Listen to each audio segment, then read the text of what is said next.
Good morning from the East Coast of the United States, and good afternoon to our audience based in South Africa, Europe, and around the world, points further east.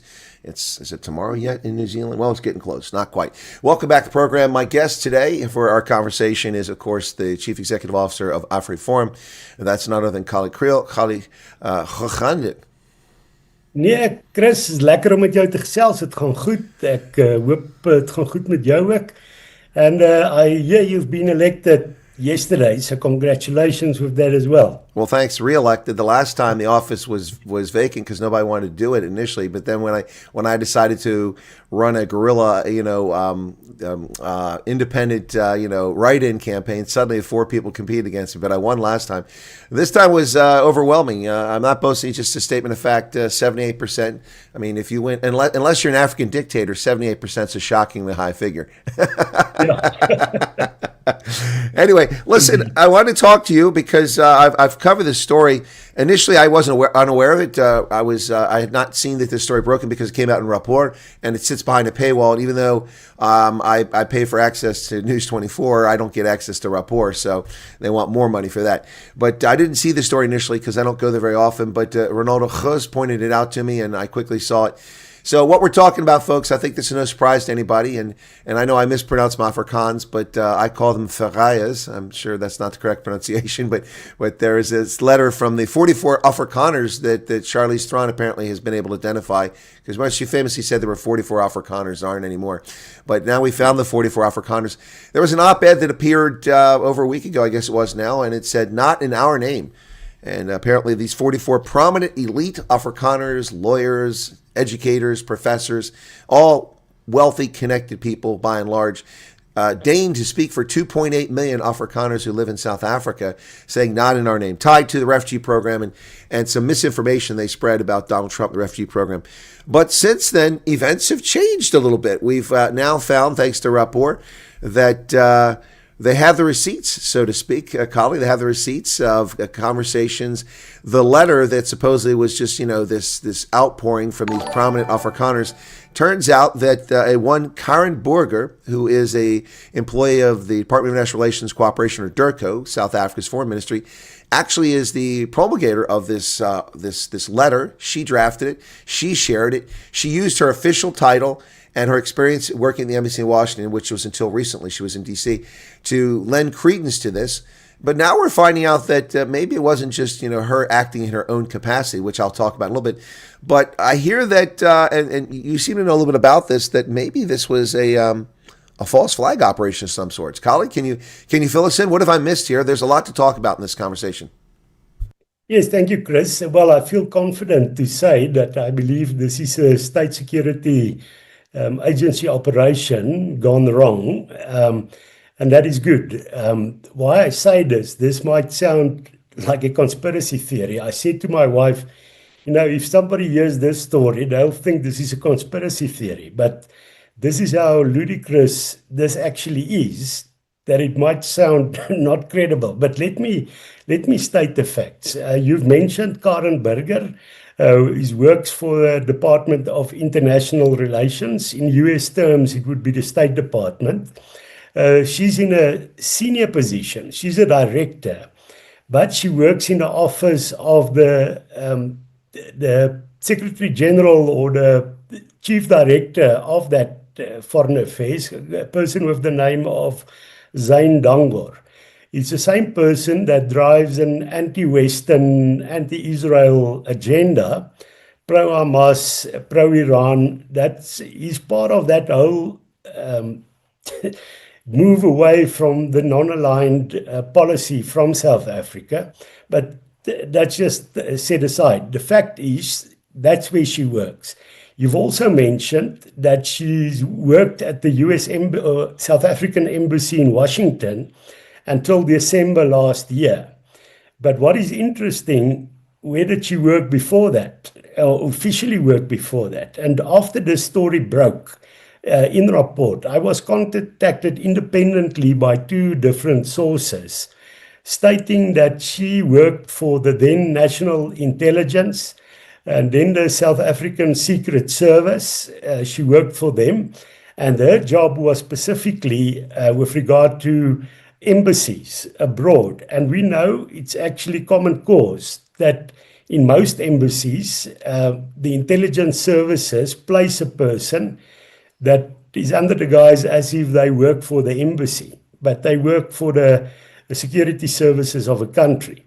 And that is the position she was in. So the person that informed me worked with her. So I believe that is credible. It's also credible because somebody else contacted me with the same news. So this is quite clear. What has happened now is that this was drawn up by her. She acknowledged it. Not initially, though. Let me say how it went. When she was asked by Rapport what her role was, she said, no, it was just sent to her and her wife. Her wife is an author. So she said her wife signed, and they just spread it to other people. The interesting thing is she did not sign it. But then they asked her, but we've got this WhatsApp stating that you said you wrote the concept letter. You wrote it for the New York Times because you wanted the world to see that Afrikaners differ with President Trump. And she asked them, I'm writing this, put your name to it. But she didn't know Rapport had that. Then they confronted her with that, and she said, well, no, okay, I did play a bigger role in that. So she lied. But, it's a red flag. If you write something, but you don't put your name to it, then you know. If you don't want to put your name to something, then you know you're busy with stuff that is not right. So that whole thing has come to the fore, and I'm actually glad. Let me say this whole thing wasn't negative. I say tongue-in-cheek, but actually it is true. It's always good to have a debate within a community.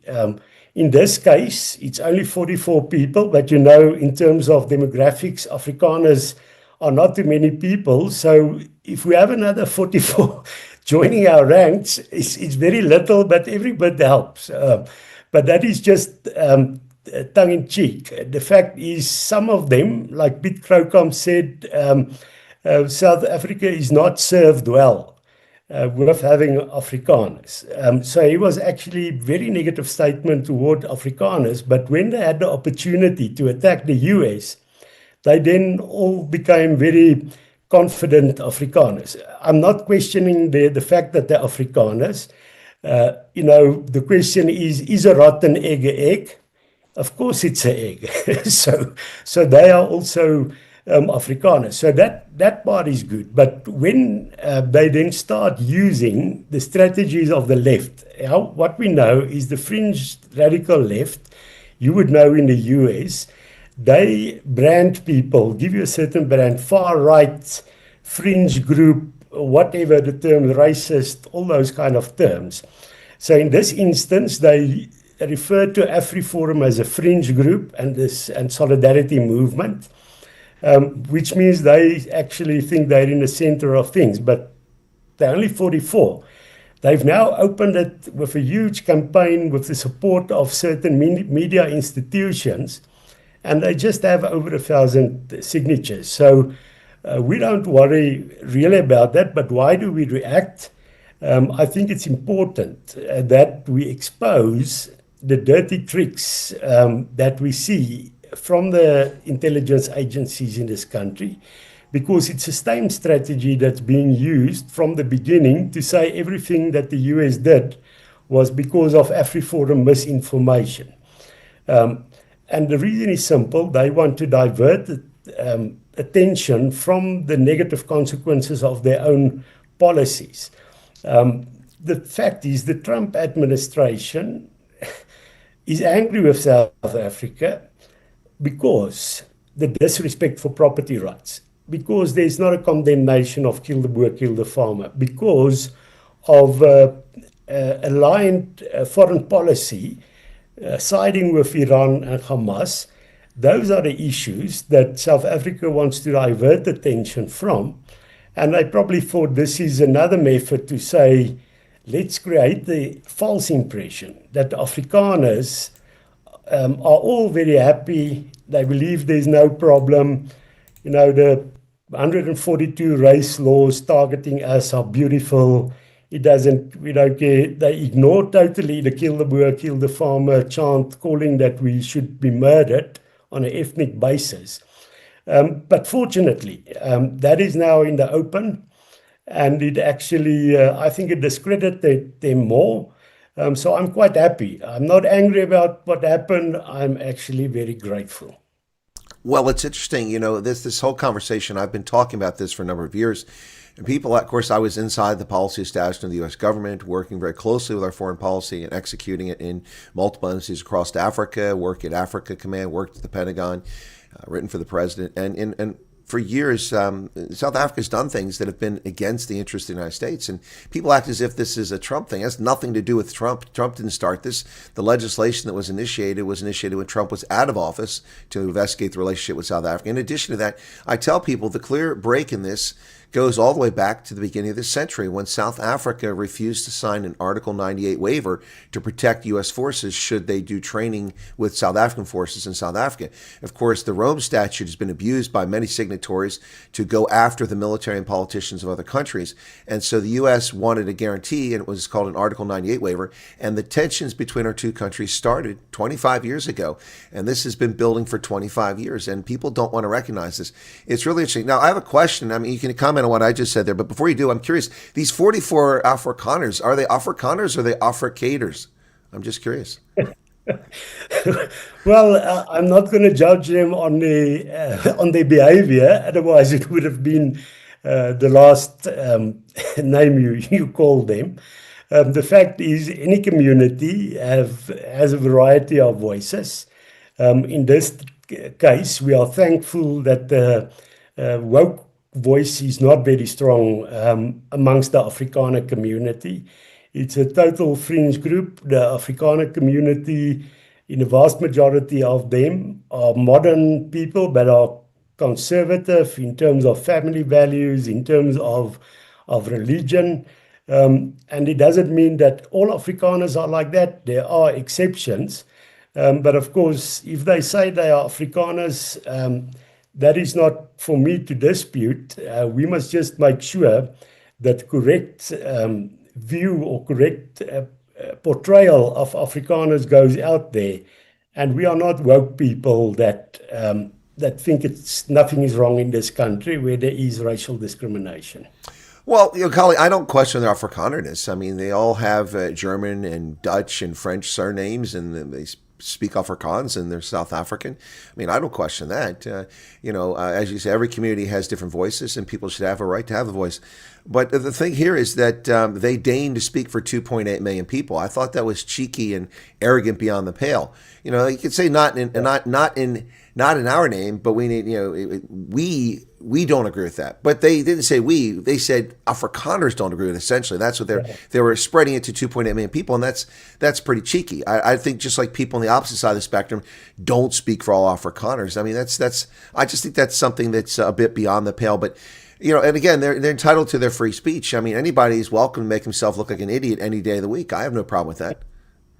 No, it's your democratic right to be wrong, and it's your democratic right to make a fool out of yourself. And I respect them making use of their democratic right in this regard. Well, this whole thing, though, is very interesting because I smelled a rat immediately because Vincent Mangwenya, the spokesman in the presidency, I mean, the ink wasn't dry on the print for running this story in News 24, this letter, and he was already out talking about the courageous stand of these people. What is courageous to make a stand that's aligned 100% with the ruling party of a country? I mean, being courageous would be opposed someone on principle. Look, President Trump is my president, but he's done a couple things I don't agree with, and that's taking a stand.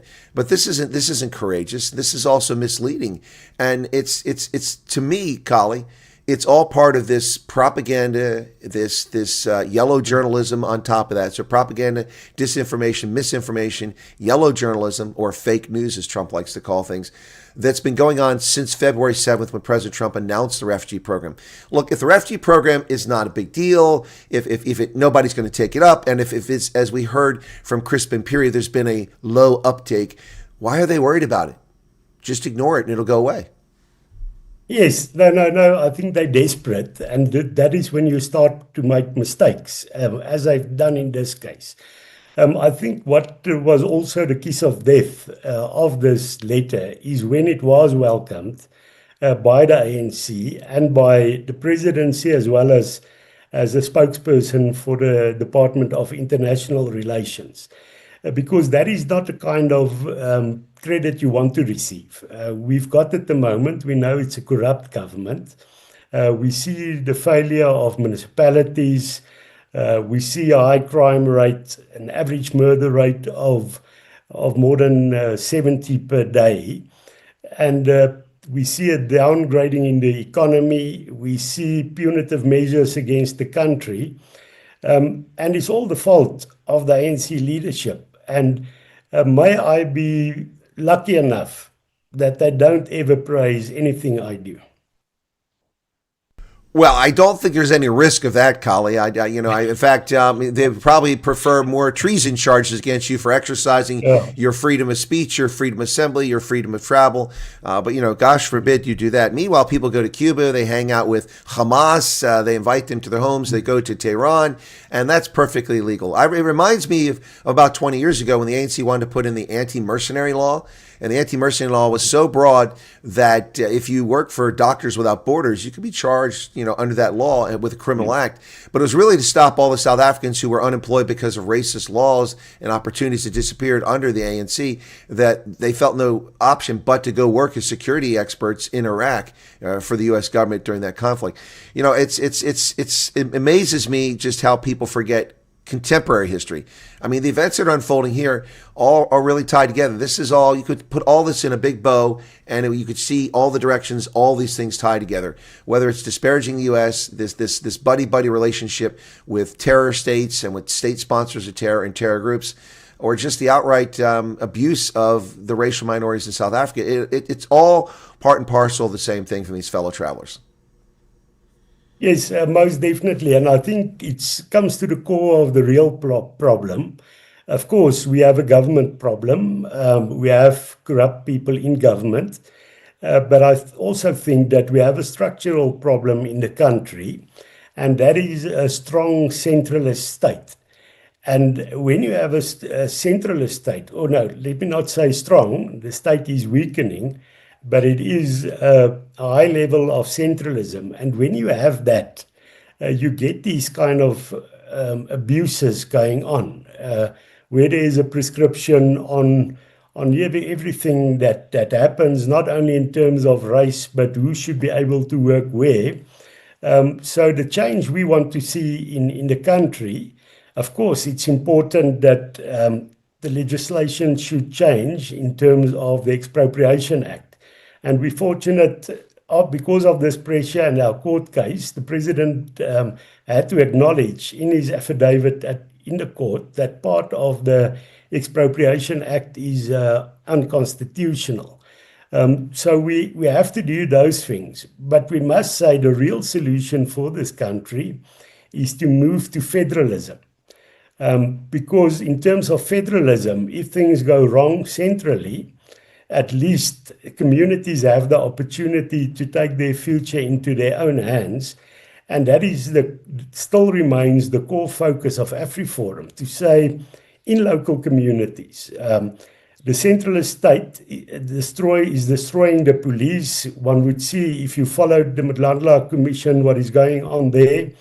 It's infighting, criminal infiltration in the police, all on a central level. What can we do about it? Well, we then must make sure that within the framework of the law, we form our own neighborhood watches to look after the safety of our communities. And that helps. One would see that the farm murder numbers have gone down over the last 2 to 3 years. And it's not because of improved policing or because of the ANC government, it's despite them. Because we have been seeing communities now saying we have to look after our own safety. And that should happen in all spheres. Education, that is, our movement is busy with that. In terms of service delivery, AfriForum is busy with that. So that's why, despite all these things that we speak of, I actually see a good future. And of course, the ANC doesn't like it. They will try to discredit us with these false flag operations, as we've spoken about. But I think what they don't realize, these things don't discourage us. If you see it, you're actually only more motivated. And the other great thing about this letter is it also consolidated our support base. Because especially now that people see this was a underhanded tactics or a false flag operation, it angers people. And then, of course, it strengthens and consolidates our support base. So the ANC thinks they're strengthening their position by welcoming this, but actually they're just achieving the opposite that what they wanted to achieve in the first place.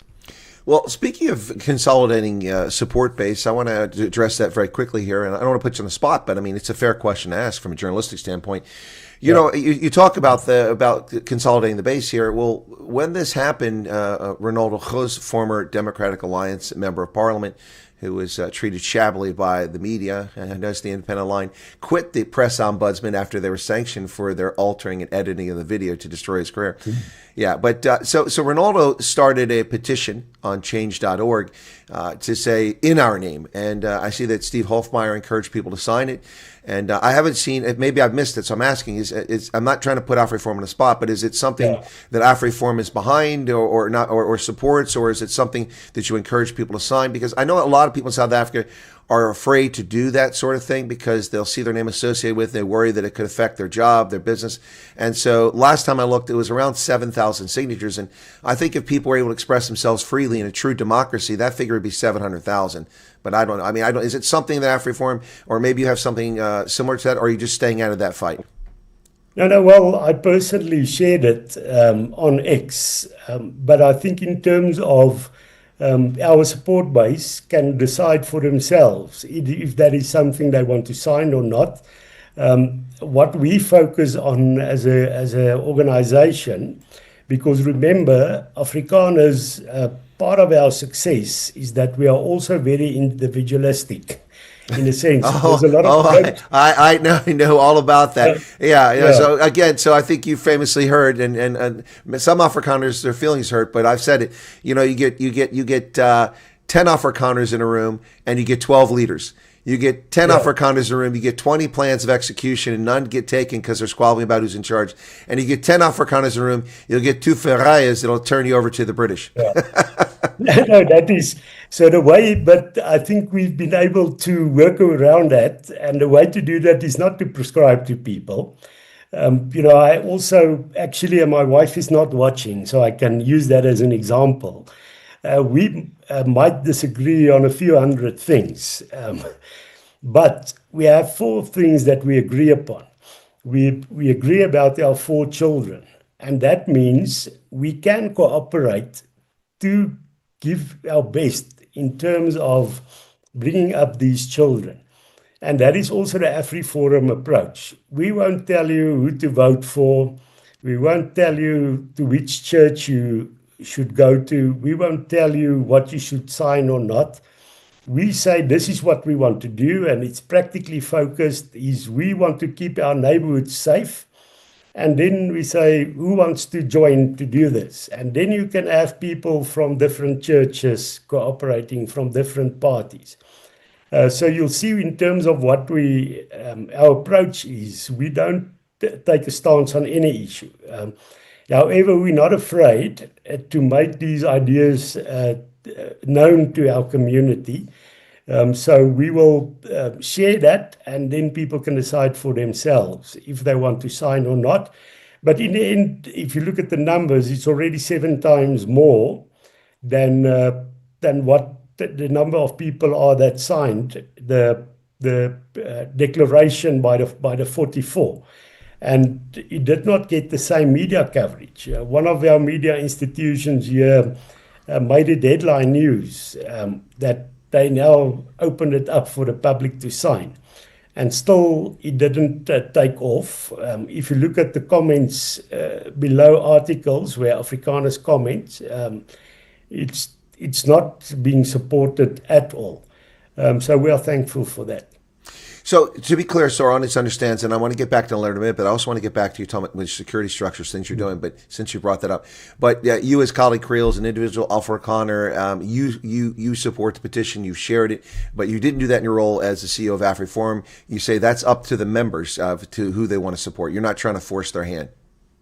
No, actually, my social media postings on X is only AfriForum stuff. Okay. My apologies. Okay, that's why. I want to make sure it's clear. I read your X, but I never bother to look if it's CEO. I see it's Kallie. No. If you won't see photographs of my family, especially with the death threats and stuff that is going around. So I use it for that. No, the fact is we. As an organization, we're grateful for the recognition that we received from the Trump administration, even though we're not going to make use as an organization of the refugee status. We are thankful for the gesture, and we also happy for those Afrikaners that believe that they want to make use of that. So we're not going to go into this criticism. So we directly oppose what this group of 44 did.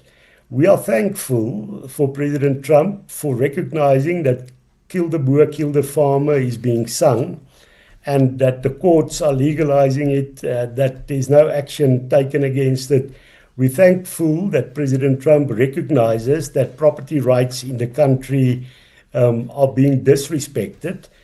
So we will oppose any, because you don't have to agree with everything President Trump does, but you're not going to be ungrateful, because we've been working very hard to get international recognition for the plight of Afrikaners, also with the issue of kill the boer, kill the farmer.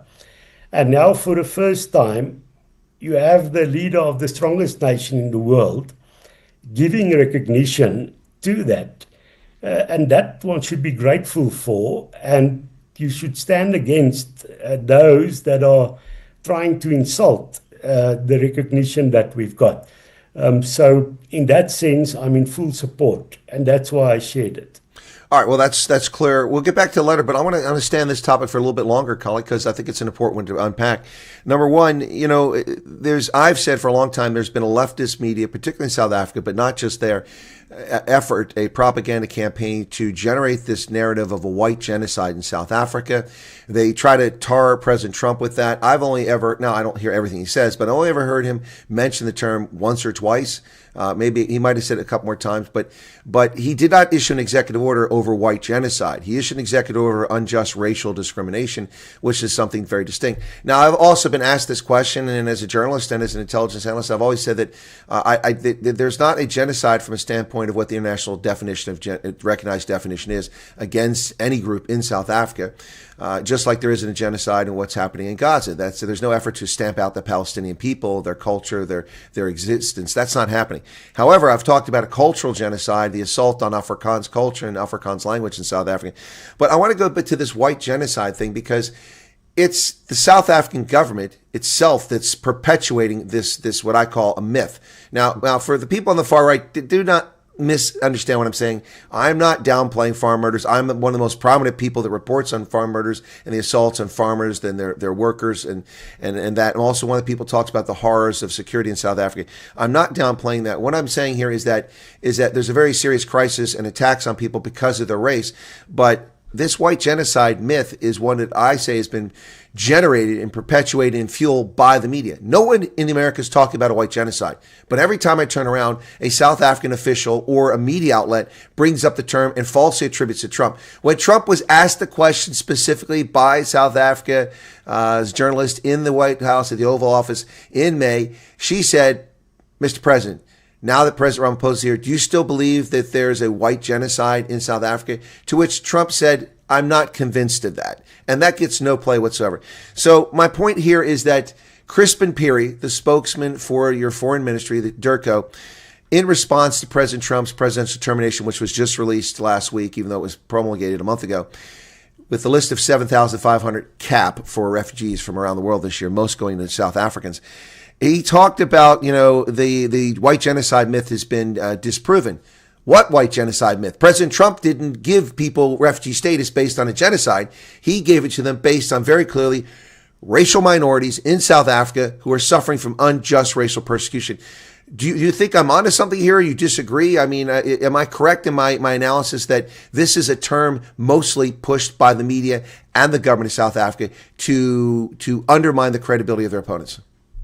Yes, maybe I can just start off, but I think there is common cause with regard to a number of people that are worried about farm murders, is that the chant, kill the boer, kill the farmer, is a call with genocidal intent, but that is something different. To get to the term genocide, AfriForum has stayed away from using that terminology, but there's a specific reason also for that, not to be drawn into that debate. And that is exactly what you've mentioned. It is a debate that is kept alive by the left. And the question is why? Because the genocide debate gives a license or a platform for the left to downplay farm murders. Because you can imagine if one speaks, somebody is tortured, a female electric drill is used to drill holes in a feet, or the other day we had again boiling water thrown over a woman, you have plastic being dripped on people. To downplay that is immoral. But what happens now if they bring about that debate? They can then say, you know what, this is not genocide because it's not what happened in Rwanda. And suddenly people have a license to downplay the atrocities that we are seeing.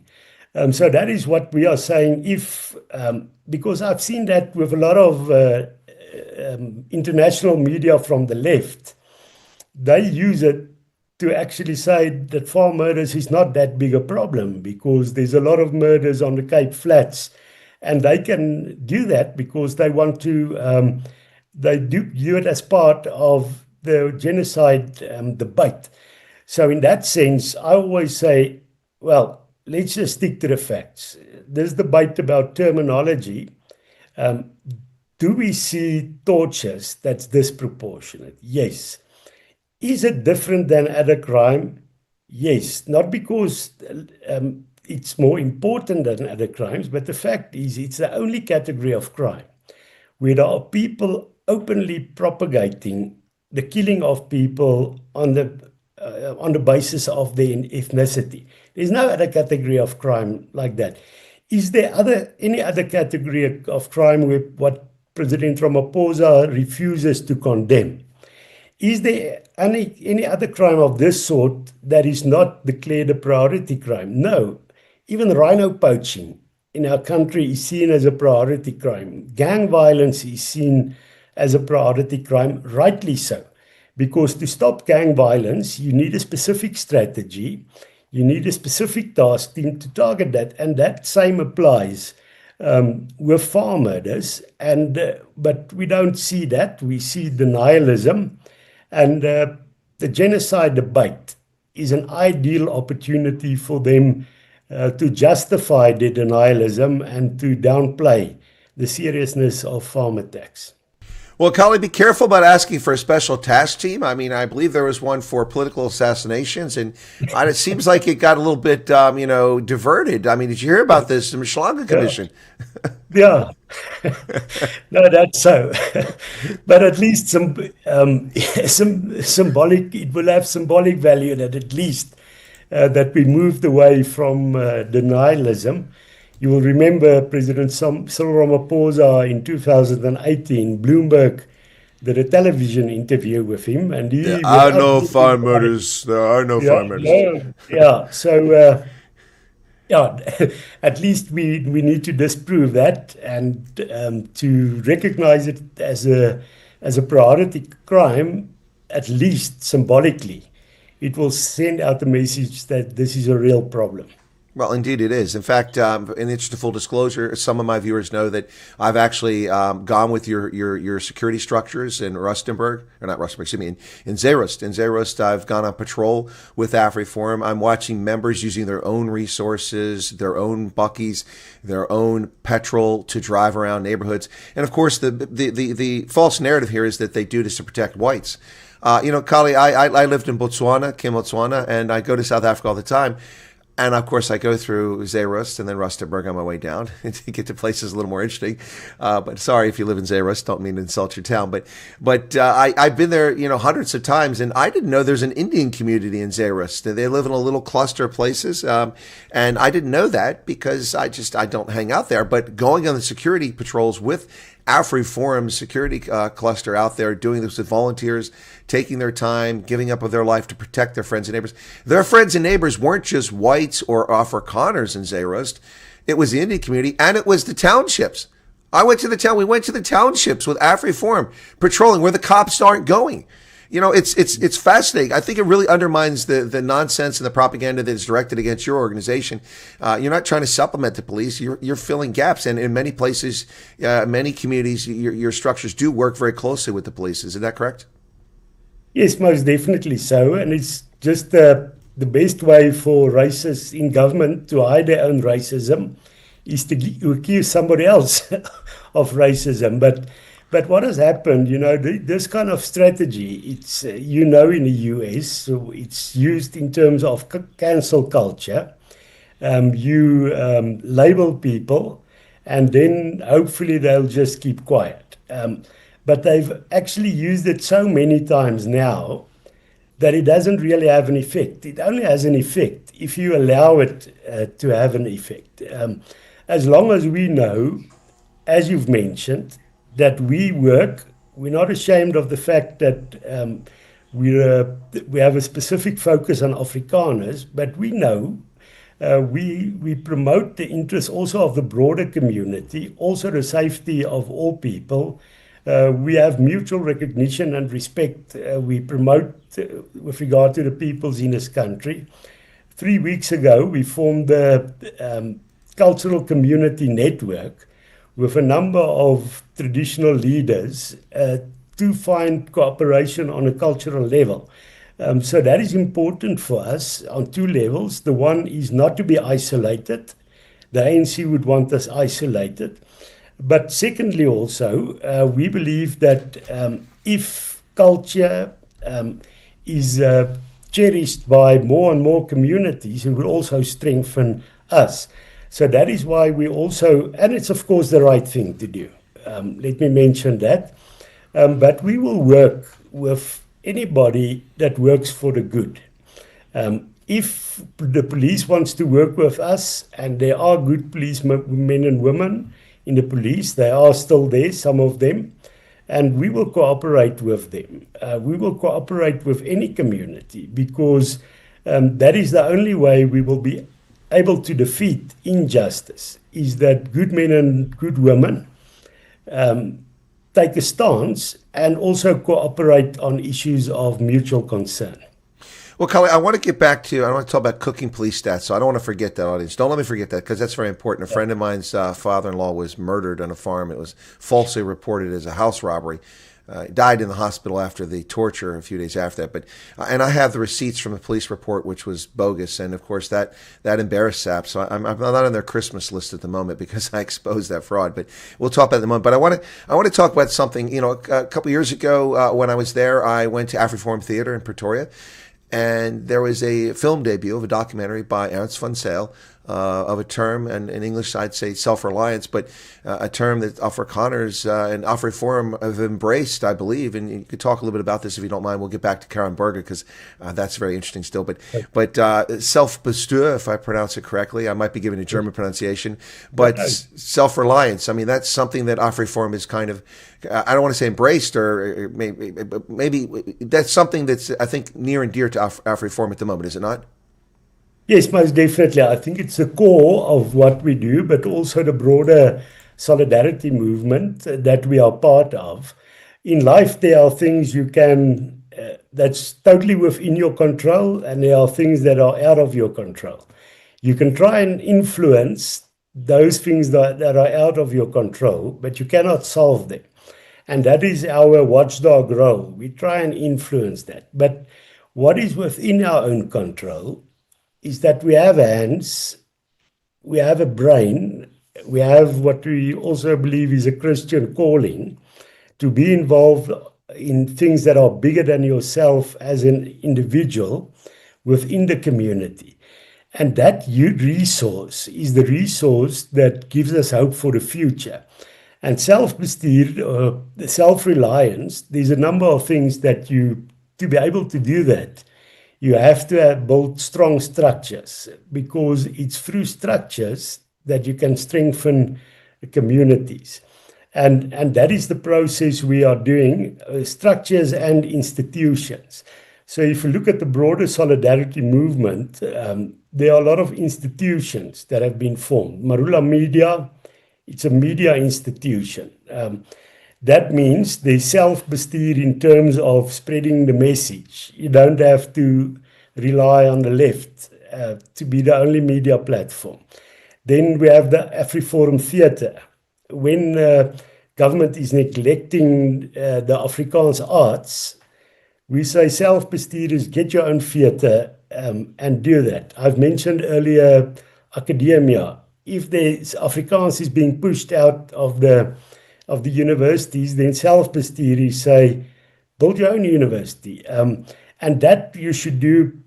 I'm so actually proud our sister organization, the Helping Hand, has a study support fund, which gives interest-free loans, which is quite helpful for people that come from a poor community, because you only pay back interest-free when you start working.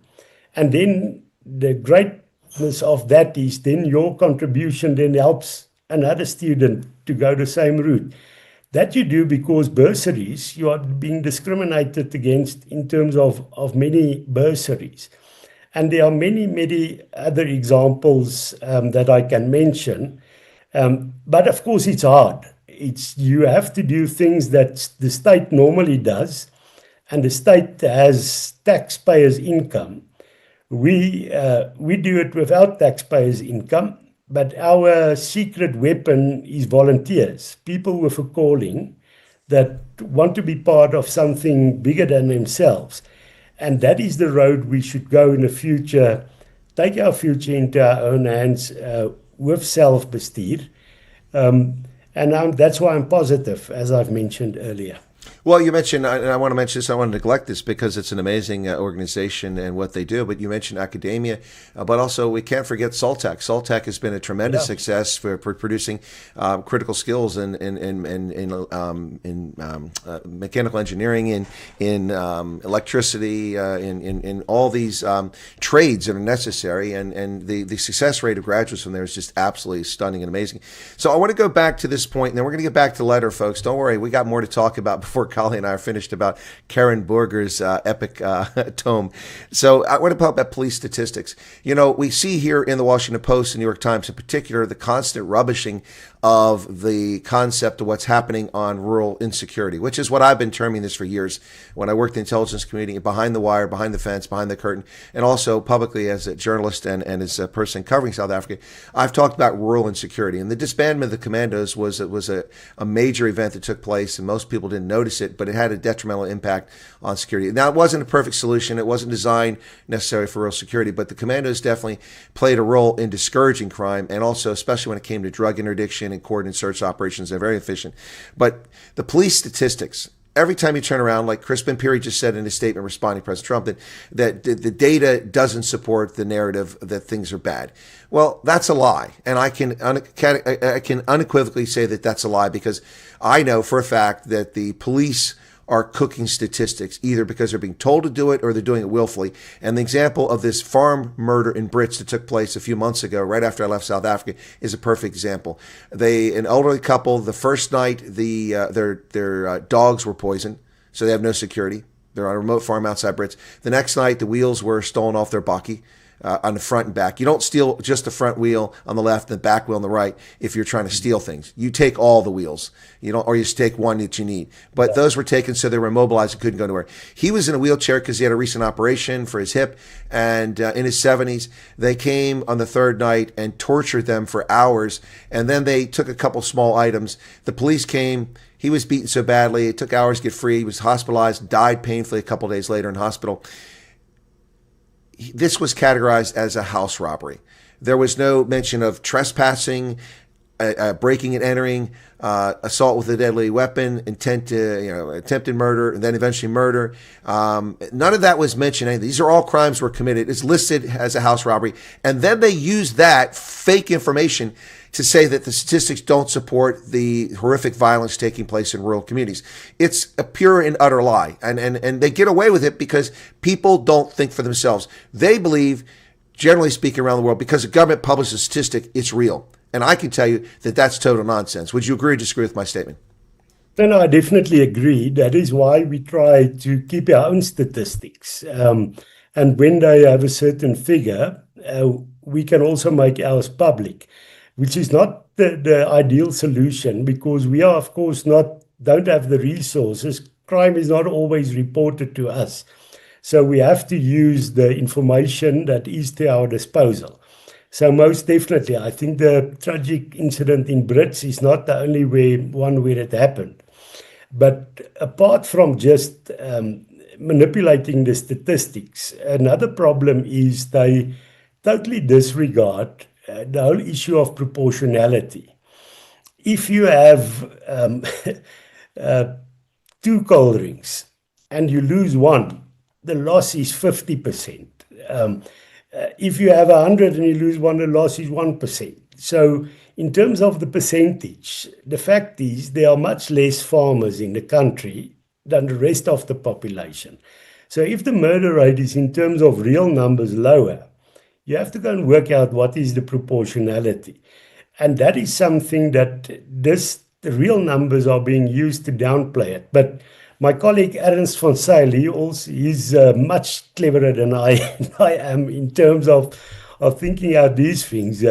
Once a journalist said, but it's only 37 that were killed. He said, okay, let's just say if 37 journalists are killed, what would you say? He said, only 37 journalists. If you say to these politicians, if 37 politicians are killed, would it just be normal crime? Well, you've actually mentioned the political killings task team that was set up. Because it was close to them, then it's a real problem. So we know it's a real problem. We know the propaganda is going on, what's going on. But fortunately, I think they're underestimating the intelligence of the normal population, but also within the Afrikaner community. These strategies don't work. Well, it's worked on 44, but it doesn't work on the majority. And I think it only angers people further. If there are efforts to downplay this with a manipulation of statistics, with ignoring proportionality, those things anger people. And again, we must make sure that we channel the anger, because it's good to be angry. I get angry quite a lot if I watch the news. But it can also immobilize you in a sense if you don't channel it towards something constructive. And if we are angry with regard to the crime statistics that they lie about, we must be so angry that we get involved in a neighborhood watch to make sure that we bring down the real crime statistics ourselves. So those are the things that we drive, but you're absolutely correct. There is a manipulation going on.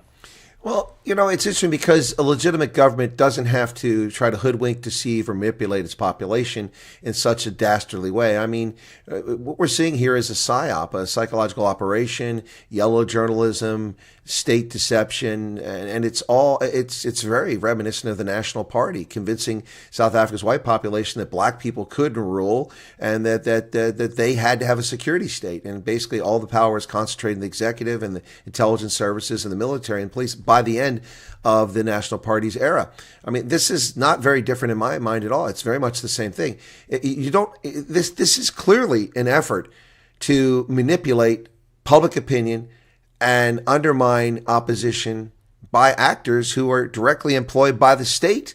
And as you indicate, I mean, and correct me if I'm wrong, I'm not saying you're implying this, but I get the impression that you probably think that this is state-run operation that's failed.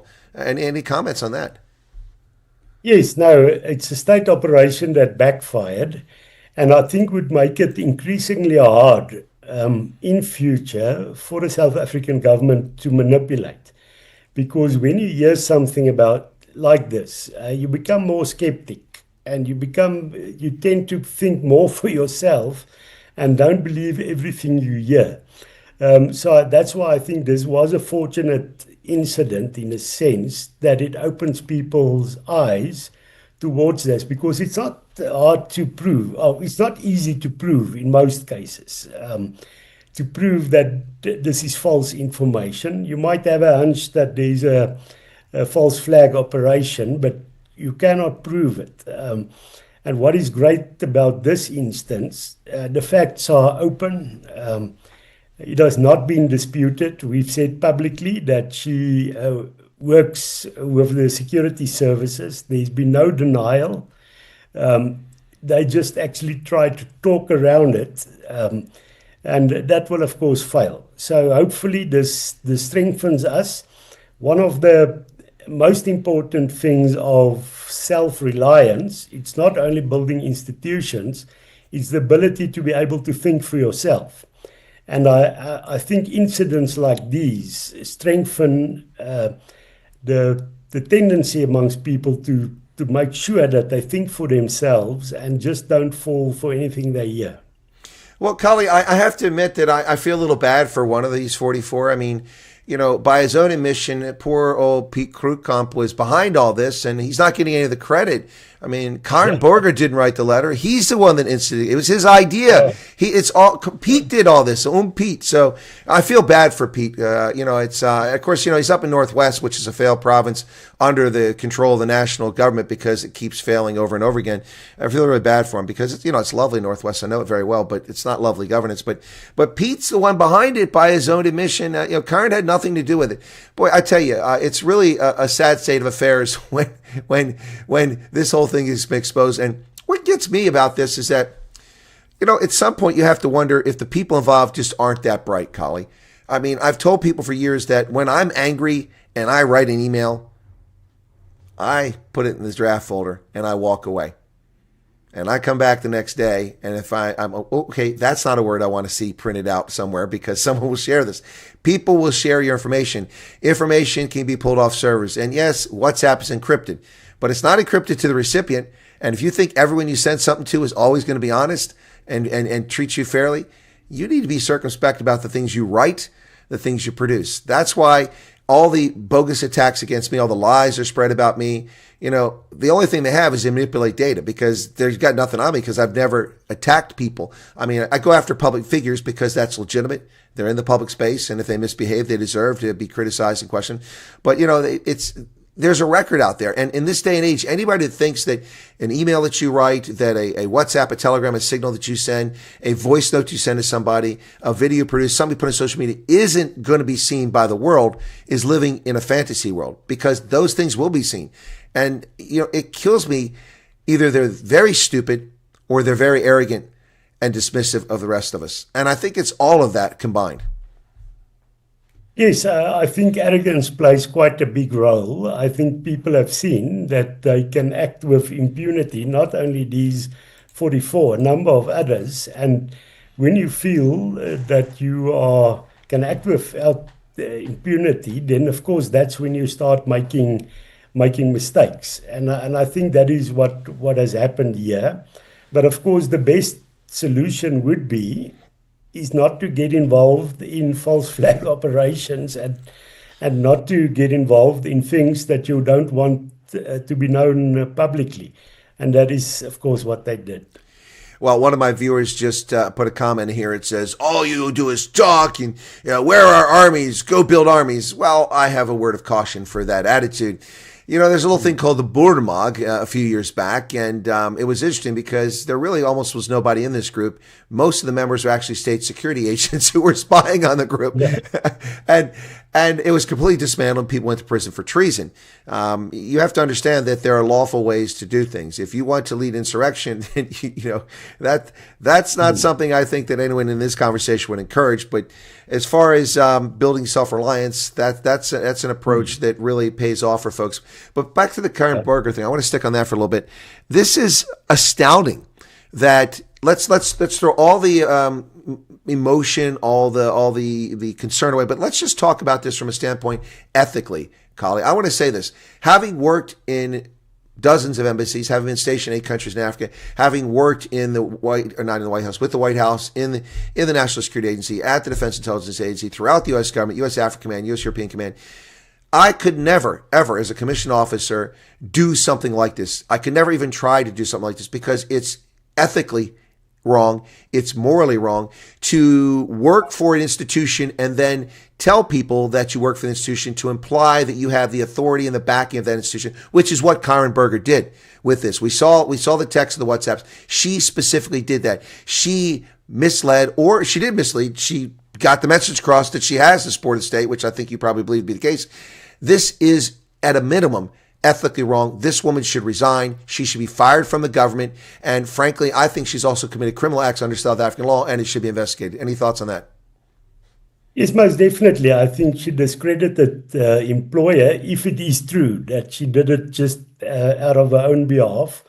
And I think it's also, if you draw up something and you don't want to put your name to it, you are actually acknowledging that what you are doing is wrong in that sense. But of course, I don't think they're going to act against her because I think they were in on the plan. I don't think she acted on her own. I think the DIRCO supports her. That is why they also welcomed this letter. That is why the ANC welcomed this letter. So if you think they're going to act against her, don't hold your breath. That will not happen. Well, Kallie, one of my viewers also just said, give it another week. The forthcoming letter from this group will implicate Jan van Riebeck, Simon van der Stel, and the House of Orange in this whole situation. So just give it a week there. All right. So this, I mean, it's astounding in its what's the word I'm looking for? It's level of incompetence, what they've done here. It wasn't difficult to tie the strings together, to pull this whole story apart. And, you've got some of these prominent Afrikaners running for the hills saying, oh, and they're pulling out of this. I'm not part of it. Pete Dutoy's name was thrown in there. He said, Peter Dutoy, he said, I didn't have anything to do with it. I'm a journalist and I shouldn't be involved in this. And you know what? That's the right response, in my view, from Peter Dutoy. It's sad that's not his approach on everything political. Yeah. Well, he supports all the ideas that are in the letter, even if he didn't sign it. If we finish on this topic, I just want to say something on the issue that somebody said with regard to the armies, that we need to create armies, because I think that's also an important message also to Afrikaners in South Africa when it comes to the false flag operations, because, I just don't want to change the topic without you saying we can go that direction. No, we can absolutely go that direction. I mean, look, just to go back at the outset of the First World War with the accidental or intentional, however you view history, shooting of Coustelare, it led to a rebellion, and there was even false flag stuff going on back then to mislead the community. So yeah, feel free to bring that topic up. Go ahead, Kallie. Yeah, I think the problem is people that romanticize violence are always the first ones to run away when it happens, because if you're going to promote violence, you must remember you then actually giving somebody else permission to shoot back and also shoot at your family. So from our point of view, violence is not the solution. We should try and avert that.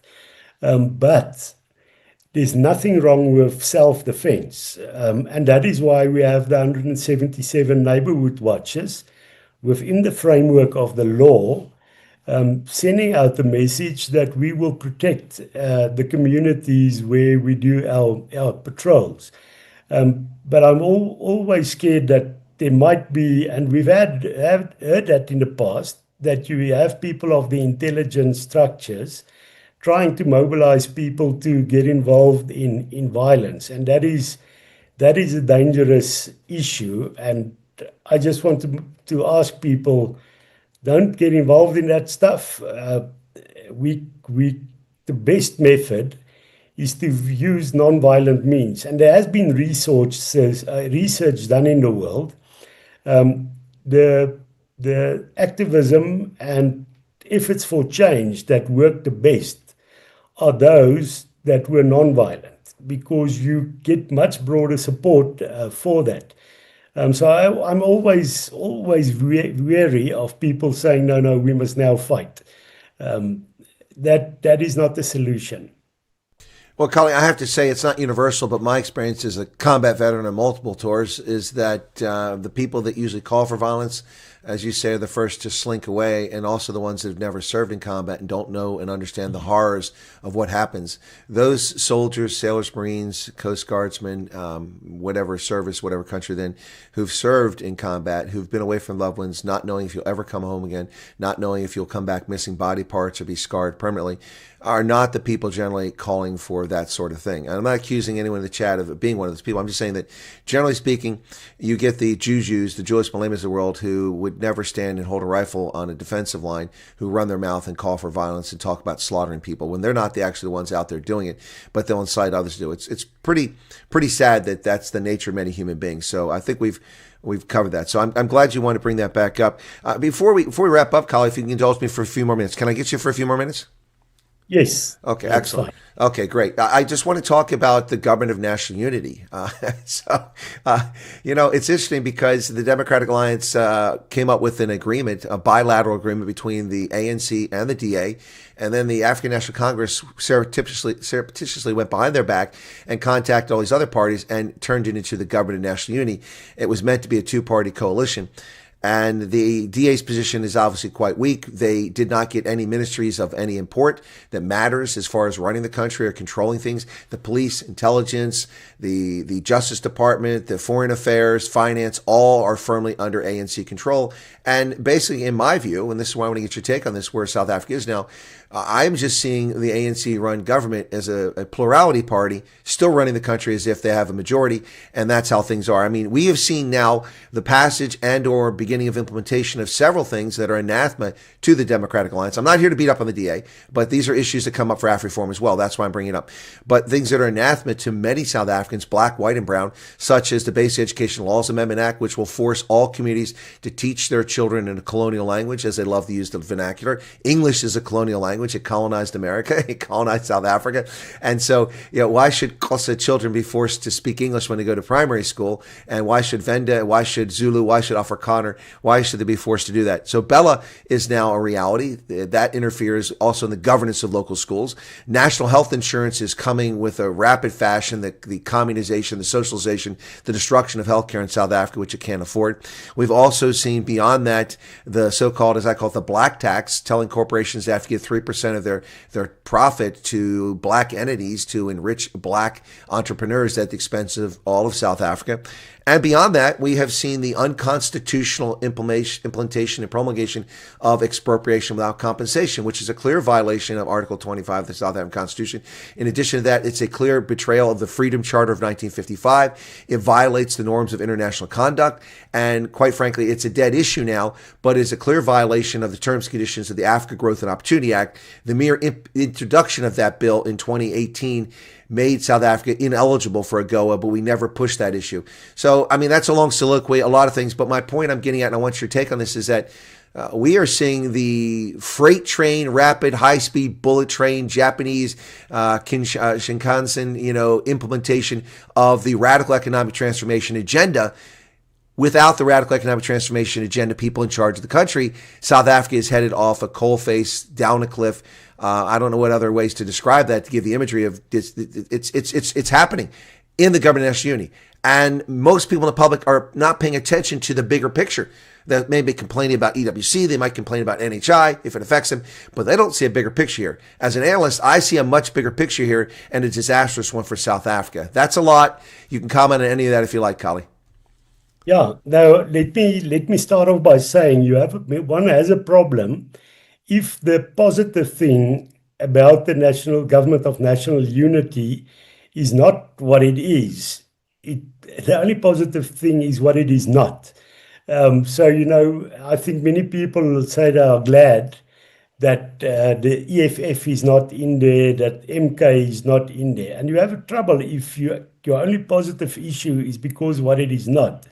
And then if you say, well, we're positive about that, then sometimes you don't see all the things that you've mentioned. What we have seen, the Bela Act was signed by the president under the government of national unity. The Expropriation Act was signed by the government under the government of, or by the president under the government of national unity.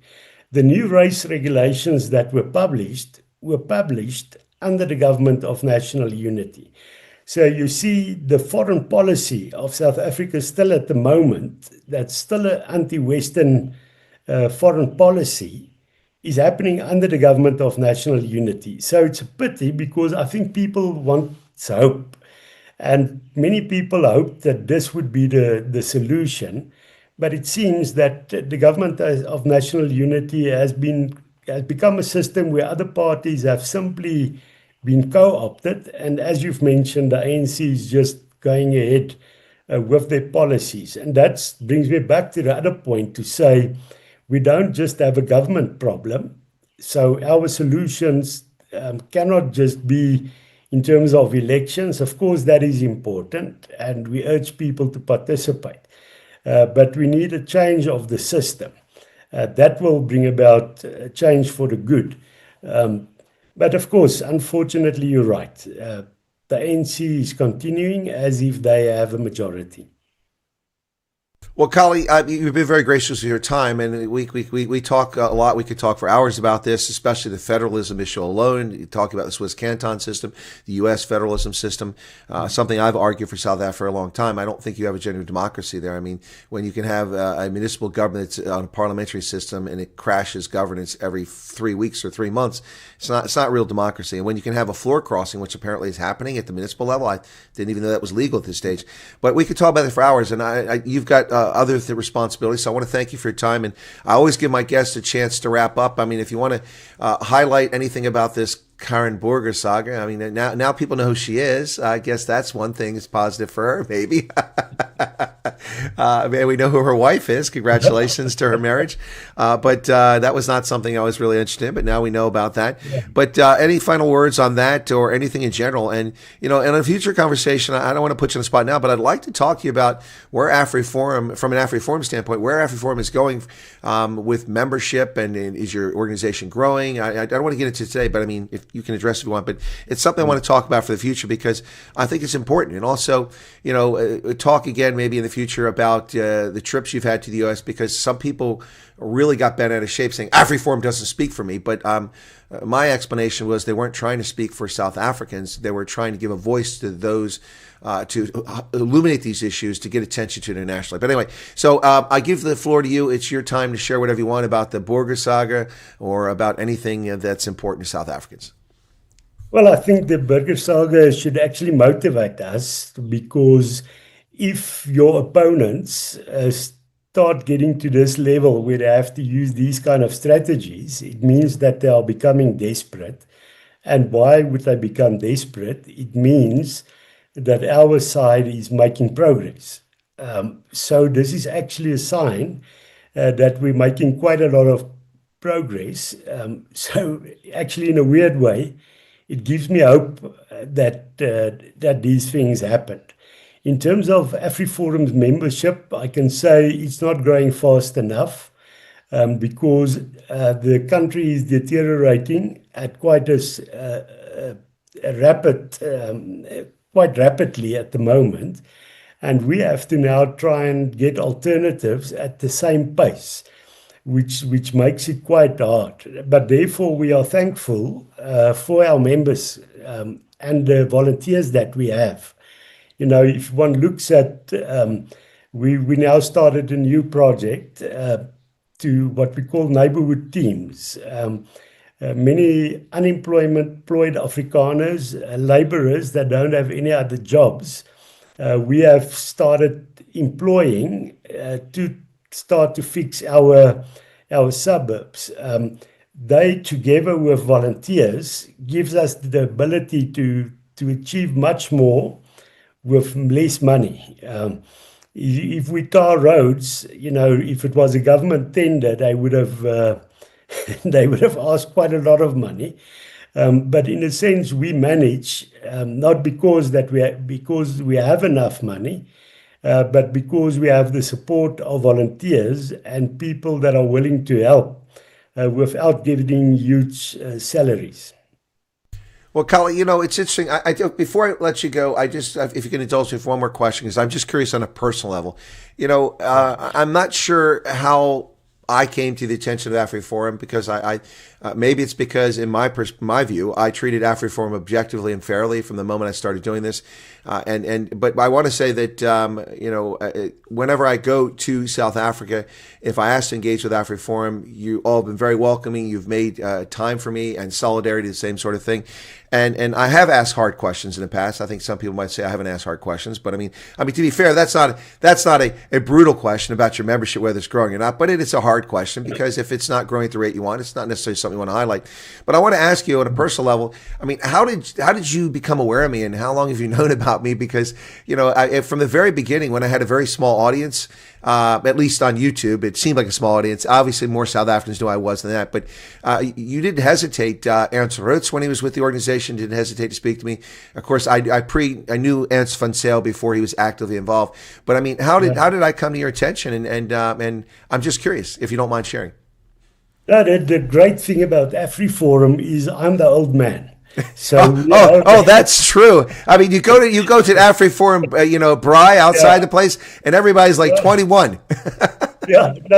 So there's a lot of young people, and there's something that was not part of my generation is your information that you didn't get it electronically via YouTube or anywhere else. But the fortunate thing, if you have young people in your organization watching these things, you get to know them. So I must credit Ernst van Zyl, who is actually a master in terms of what is happening, the communication that is done electronically. So that is Ernst that taught me, but also the same with my own children.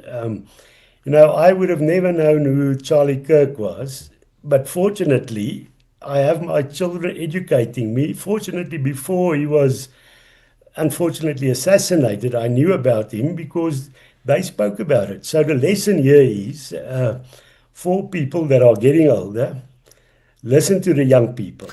they can bring a lot of knowledge to you. But thank you. I'm grateful that he informed me. I'm also grateful that we were able to visit you in the US. Also those interviews there, for all the trouble you're going through, and also for the what we need friends, objective friends. That's what I also appreciate. Also in terms of we are not perfect. Only my wife is perfect. The rest of us has a lot of mistakes. That was probably the smartest thing you said in this interview. Yeah, that'll save you some grief when you go home. Look, I know. I know you guys aren't perfect because you have a lot of Bulls fans. Ooh. Yeah, that's also so. But nobody's pretending to be perfect. We're not above any form of criticism. Sometimes people criticize us, and you listen to it and say, okay, well, maybe we should have done that differently. But I think what is important is that people can make mistakes, but they should be sincere in their cause that they are promoting. And that's very nice about the young people we have there. Sincere people that drive the process, people that have energy, people that want to make a real difference and build a future where also the Afrikaner community can live free, where they can prosper. And that is what we live for, that is what we work for. And we are glad if somebody elsewhere recognizes what we are doing and gives publicity with regard so that the world can know. All right, the world must know. Hashtag the world must know what's going on in South Africa. It's long overdue. We've talked about that. My many thanks, bye donkey, kia leboa, to Kallie Kriel, Chief Executive Officer of AfriForum. Kallie, thanks a lot. I'll let you drop off, and I'm going to wrap this one up, okay?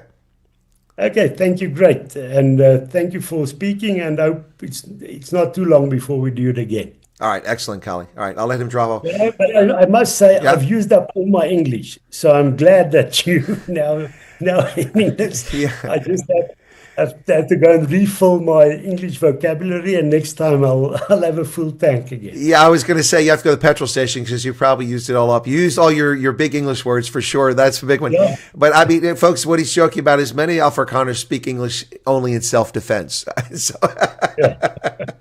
all right, Kallie. Bye, donkey. Take care. Thank you. Okay. All right, folks. Kallie Kriel from AfriForum dropping off there after our conversation here about, is he able to get off? Let me see. Hang on. I'll help him out there. Oh, he did get out. Oh, no, not yet. It's there you go. Got him in the waiting room. All right. Well, that was Kallie Kriel from AfriForum. Thank you, Mad Max. Voice note. I will take a look at that. Thank you for the super chats. A couple of them came in. Thank you all so much. And thanks to my guest, Kallie Kriel. Okay, you heard it here from Kallie. He's terming this as a state security false flag operation. That's basically what he's saying. The Kronberger letter, the whole thing, the 44 Afrikaners. And what is interesting about it, and I didn't get to this because we talked about a number of other issues and topics in this conversation, is that they've all gone very quiet. Very quiet. No, they're not talking. Usually the flying monkeys in the Twitter sphere, the flying clowns out there, the clown car circus that usually runs around and attacks people, have been very quiet after this was exposed. And that speaks volumes in and of itself. Because when somebody does something wrong and they have any morality left in them, they're very shy and quiet because they're embarrassed and they don't want to be called out anymore. And I think that's the bottom line here. That's the bottom line. All right, folks, thank you very much. Be sure to hit the like button if you haven't done already. It's right below the video. That was easy. See, that was so easy to do. It costs you nothing.